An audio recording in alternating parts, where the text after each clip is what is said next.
Welcome back to the Clack Shack, and for those of you that have watched before, trying a different camera setup today.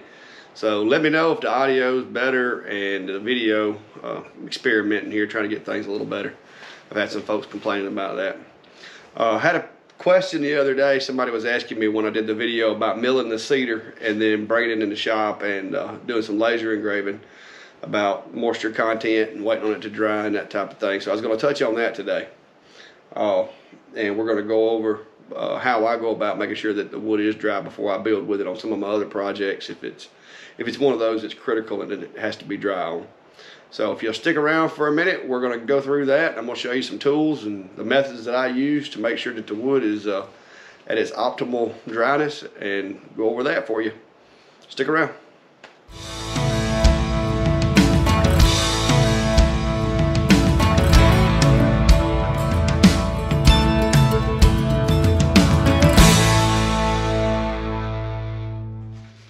Alright, I'm over here at the table and I've got some of this cedar that we cut the other day. I did the video on when we were cutting it. And this log, like I said, I told a couple people, this log been with me for probably close to a year now. So, and it was split in half, so that kind of expedites the drying process. But we're going to go over, you know, moisture content and where you want it to be to build with it and that type of thing. So first off, so that you know how I know what moisture content is on lumber, and I probably should have included that the other day to keep from misleading anybody, but you have to purchase a meter. This is the one I'm using now. I went through 2 or 3 different ones, and I like this one so far. It seems to be pretty accurate and does me a good job. Typically speaking, anything inside my shop here is going to be at around 11% moisture content. Like if you were to check any of the parts that are used to build my shop, it's going to be around 11%. Typically in Alabama, where I live, 12% is about where it's going to go as far as air drying. Now, if you live in Arizona, air dry is going to be different than if you live in Alabama. And if you live in Canada, you know, the moisture content is going to be different. The moisture content of the wood depends on a lot of different variables. And we have a lot of humidity here in Alabama, so 12% is really good if you got it outside where it's not in a climate controlled environment. But just to go and show you where we're at here, this is the wood from the other day, and I'm going to try to get this in here where you can see it. And the number here on the left, that's the temperature, because temperature is a determining factor of calculating moisture content. And then 14% is where this wood's at. So, and I would just about be willing to bet you, if you go to Home Depot or any of those places, a lot of the wood that they get is brought in on trucks. You know, if that stuff gets wet in the process of being brought from wherever it was cut and finished at and to the store, there's a good chance that the wood that you get in those places is only going to be at about 12%, which is air dry, because the stuff is, you know, carried across the country in the back of a truck on the interstate, and they're running through snow and ice and rain. So now the lumber that sits inside, the specialty stuff, typically it's going to sit there longer. It's not going to fly off the shelves as fast. And the HVAC system of the store, if it's inside the building, will naturally pull the moisture out of it and pull it down to around 8% or so, generally speaking. So most of the stuff that you get is going to be around 8%. Same thing as if you take the wood in your house. You know, if you have this type of wood that somebody cut for you, and especially this thin, you could simply take this stuff and stack it appropriately, put some little spacers in there where airflow gets around it. I've got some cellophane. You can use that cellophane and wrap that stuff, and you can put it in your house. Small pieces of wood like this, you could use a dehydrator. I mean, you could put a rack in your dryer and just literally put it in the dryer on low heat and run it for a couple of hours and pull a lot of the moisture out of it. This stuff is really thin. The only thing that you would have to be concerned about is if you dry it too fast or too much, and depending on the grain and the cut of the wood that you have, it will cause it to cup or bowl or twist. So you have to pay attention to that, 1, when you're cutting the wood, and then 2, when you're selecting the pieces that you're going to use for different things. You want to stay away from that. The center of the tree has a tendency to cup real bad, and then if you get any of the sapwood, which is the exterior part of the tree, a lot of times that sapwood will cup real bad. If you get a good section of cross-cut grain cedar that's, you know, relatively heartwood, you shouldn't have that issue. And one of the things that you want to watch for when you're looking at your wood, these lines where the grain are, as long as they're close to being perpendicular with the surface of the wood, you're going to have a lot less opportunity for it to twist or bow or anything like that. I've actually got a little piece down here that has been trying to, it's been trying to twist on me a little bit, but if you notice, this thing has the it has the sapwood on there. So what I would do is, you can tell that it stays relatively flat until it gets over into sapwood, and that sapwood's trying to curl. That's why I try not to use sapwood in any of my engravings. I try to stay more towards the heart, and that way you get a little bit better results out of it. And you're cutting these guys into these little small, you know, pieces like this. If they shrink a couple of thousandths of an inch, or even if they shrink a 1/16 or an 1/8 of an inch across the whole thing, it's not really a concern I have. The only concern I have is I don't want them turning into potato chips and warping. So when I get through cutting them and I get them put up and get ready to stack them, I stack them like this with rubber bands, and then I've got another step that I go through just to make doubly sure when these things go out the door, I don't have any problems. And if you'll stick around for a few more minutes, I'm going to show you where these guys right here get their final drying process done at.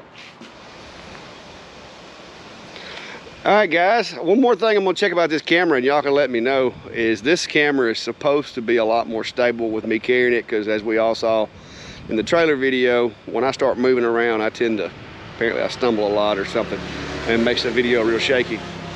Y'all have to overlook if you can hear it. Today apparently is heavy traffic day on my road. I think we've had like 5 or 6 cars go by in the past 10 minutes, so it's getting busy over here. But behind me back here, this is where I finally finish off the product. Typically you'll take this stuff and you'll dry it before you build, but in this situation and the other day, what I'm doing, I wasn't that concerned about it. So we'll walk over and show you what we got going on over here. And this is what is referred to as a kiln. All right, let me see if I can keep from making y'all too drunk with this. This kiln is built entirely out of wood that I have cut from the mill here. And inside here, I'm gonna set this tripod over here. Maybe I can get everything lined up without making everybody car sick. What this does is, the way this little contraption here works, as you can tell, it's about 15 feet wide on the inside, 16 on the outside. It's made completely of wood. The wood that you see on the walls, I actually put that up green and straight off of the mill. And so in the case of that wood, you can tell I had a little bit of shrinkage that went on, but because of the application, basically I wanted to just keep it where I wouldn't tear my insulation and the vapor barrier that's in the wall. So I really wasn't concerned about that. So I brought the stuff up here and slapped it straight on the walls. And the little bit of gap that you see is from where the wood actually did shrink after I brought it in. I'm going to try to get you where you can see what's going on inside here.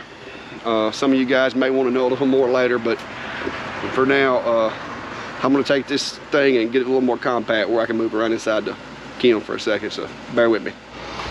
Alright guys, we're inside the kiln now, and as you can see, I've got heat lamps in here. I'm going to rotate the camera around where you can see all of them. There's a total of 4 heat lamps in here.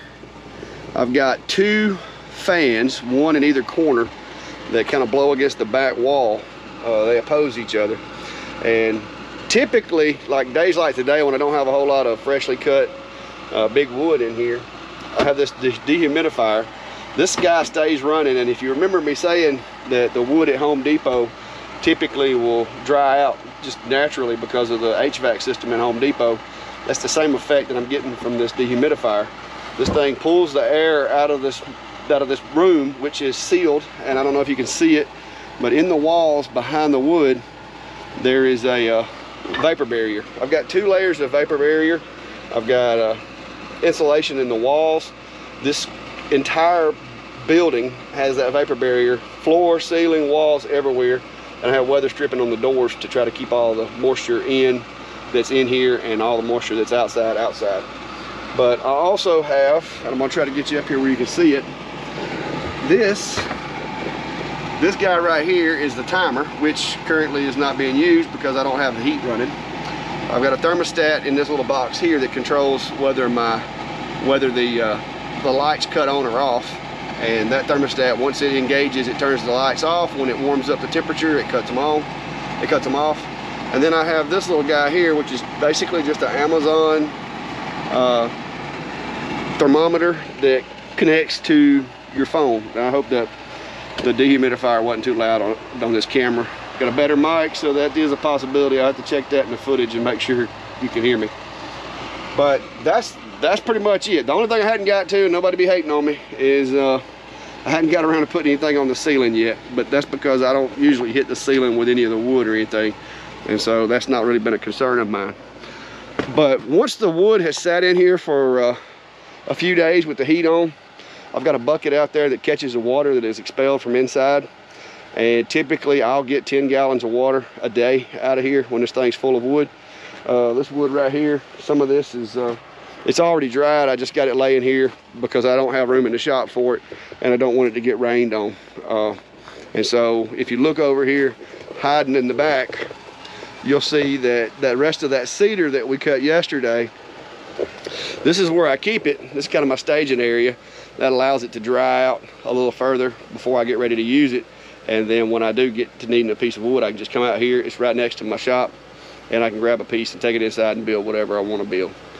But that is the general design of the Clack Shack kiln, and that is where we dry our wood that we use for interior stuff. Like I said, if you're building outside, drying your wood's not really a concern, but for the projects that I do, building coffee tables, little, decorations for interior purposes, you've got to make sure that that wood content, moisture content, is down below 8. If you really want to be exact with it, the way to do it is to take a moisture meter, go inside your house, check your cabinets or some other type of wood that has been in there for a long time, years or whatnot. Check that, see what that moisture content is inside your house, which my house typically runs around 8. And then you dry your wood to that moisture content so that when you take it in the house, the wood doesn't expand and it doesn't contract.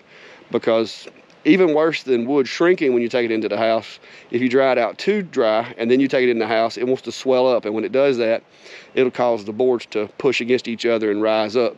And if you've ever lived in an older house that has hardwood floor, in a lot of houses, when they start getting a moisture problem, you'll know, because your hardwood floors will rise up and start like forming arches between the boards. But then in the wintertime, you can almost lose a toenail between the boards. And that's because you have a moisture regulation issue, and you got a lot of moisture during the summer and then none during the winter, and that's what causes that wood to expand and contract. So that's just the tip for today, and walkthrough for the guys that actually have thought about making a kiln or building one. It doesn't have to be too fancy. Like I said, that's the Clack Shack kiln right there. Well, I appreciate it. I hope you found the video informative, amusing, or entertaining. And if you did, hit the subscribe button and shoot me a message or a comment if there's anything else that you want me to discuss. And as always, I'm not a professional. I do this, it works for me.